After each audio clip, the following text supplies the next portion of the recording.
Okay, this is a quick video about Di2 shifting and how it works with synchronized shifting and wireless Di2. So basically right here I have my Garmin, okay, and right on here, if you get the wireless connectivity, here's your gears. Show your battery and your gear combo. Plus there's a lot of other screens that you can configure. I have some other screens set up. There's a gear ratio, there's gears, battery combo. So this this screen here, now if I shift gears, you'll see, okay, this is my cassette right there. Then this is my front chain rings. So right now I'm in the bigger one up front, and this is where I'm at in my cassette. I'm on 6 out of 11 sprockets there. So roughly in the middle. Now if I shift up to an easier gear and go towards the top of my cassette, you'll see it changed. I'm in 7. Hold it down, do a couple of shifts. Okay, I'm in 9. I'm going down the cassette. Okay, so let's go back up. 7,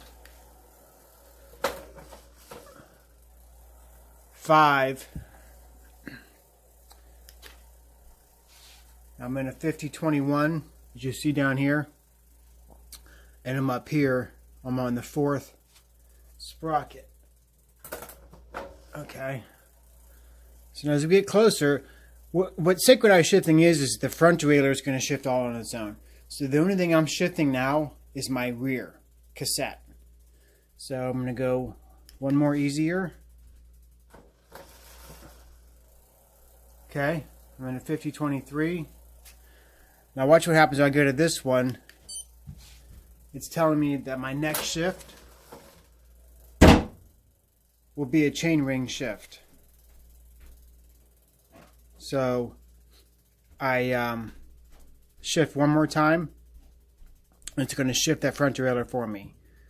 So if I go to the top of my cassette and shift, now it's shifted my front derailleur for me, plus it dropped my rear cassette down 2 sprockets to kind of smooth that out for me. Then the same thing if I went back, worked my way back down towards the bottom of my cassette, it will shift back to the big sprocket for me. And that's just using my one shifters just to change the rear cassette. The front derailleur shifts all on its own. So here's the battery. The battery is in the seat post, and this is a BTDN, and it's a 110. 110. So I'm sure if you do an online Google search, you'll know this battery is an upgrade. If you have Dura-Ace, you might already have this battery. I have Altegra. This did come with mine. I have the newer version of Altegra, but if you don't, the camera's having some hard time focusing on that. But if you don't, then you can upgrade this battery. I think, I don't know, less than $100. So that's the battery. All you need for the sync mode is just to replace that battery. Very simple. If you want the wireless connectivity, then you would need this this little doohickey right there. So all you need is that.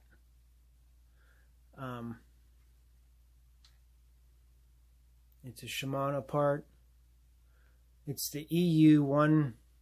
I don't know if I can show you that. So I'm having focus issues.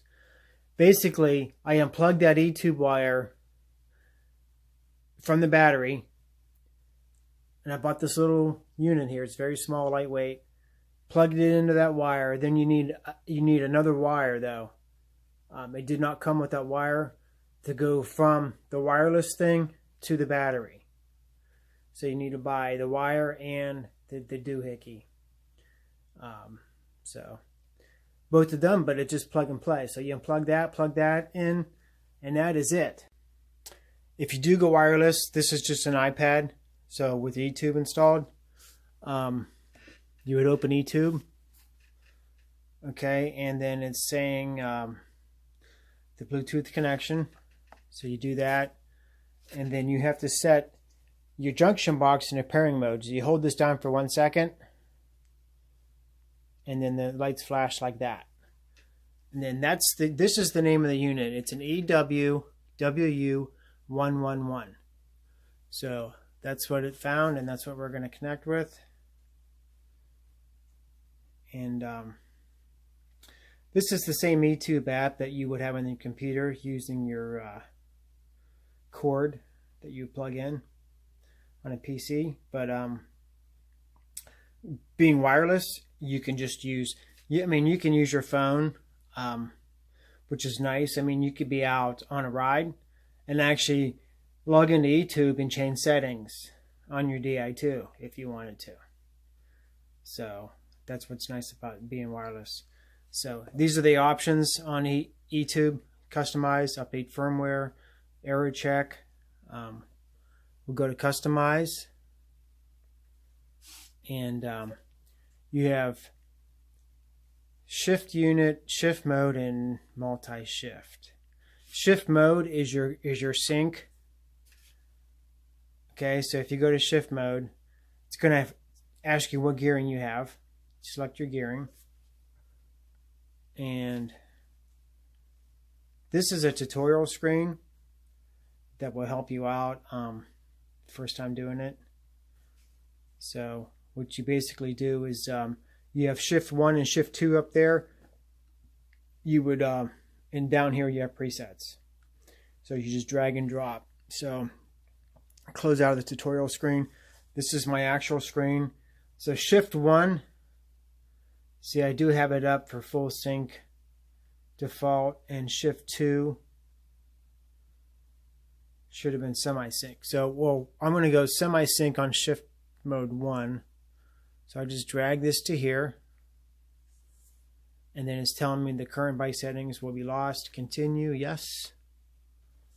Okay, so now I have shift mode 1 as semi-sync. And then I'm going to go the the full sync onto shift mode 2. Okay.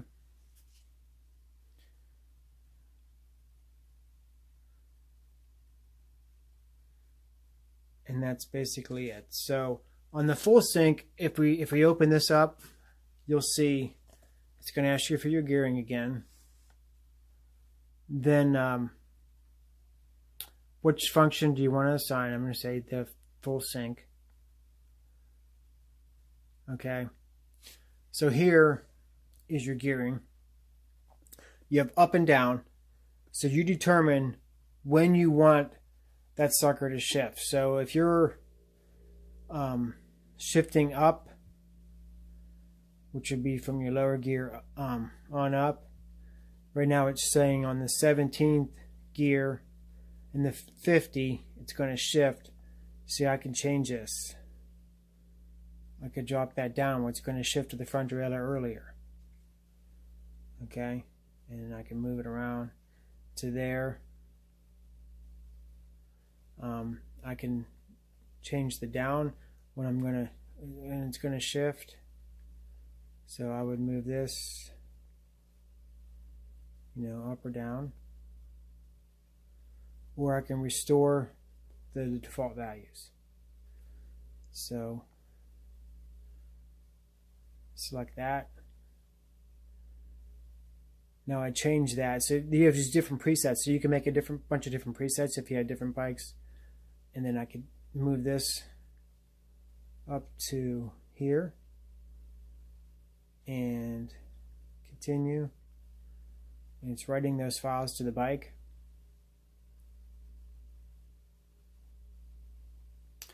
Semi-sync,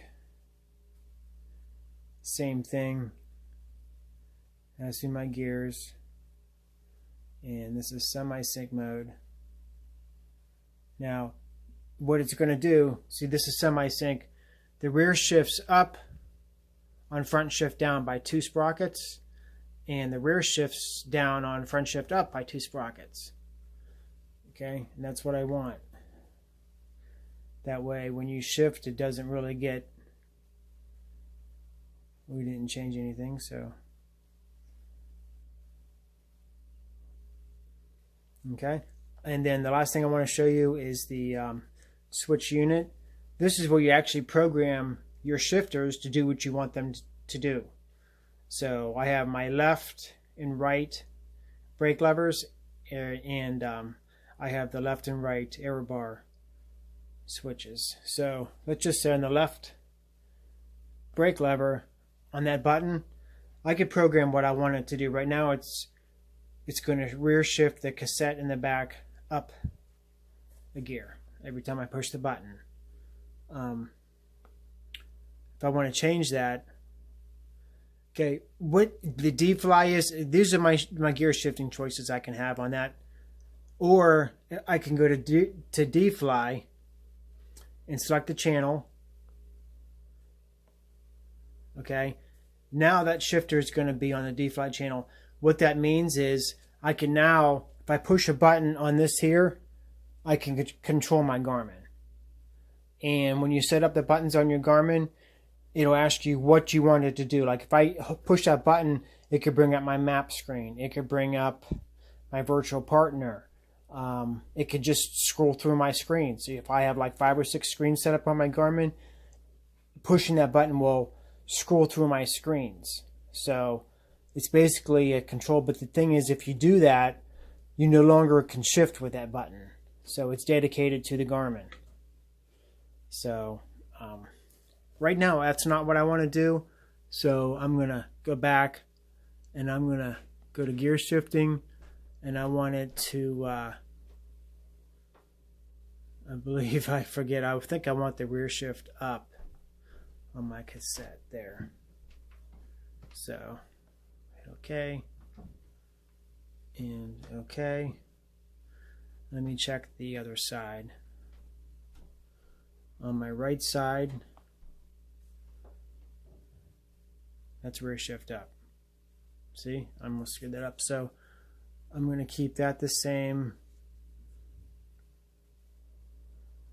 and I'm going to make my left side rear shift down.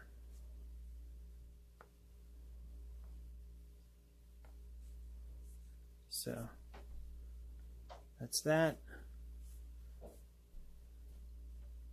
And that's how you change the functions with the eTube app on the bike.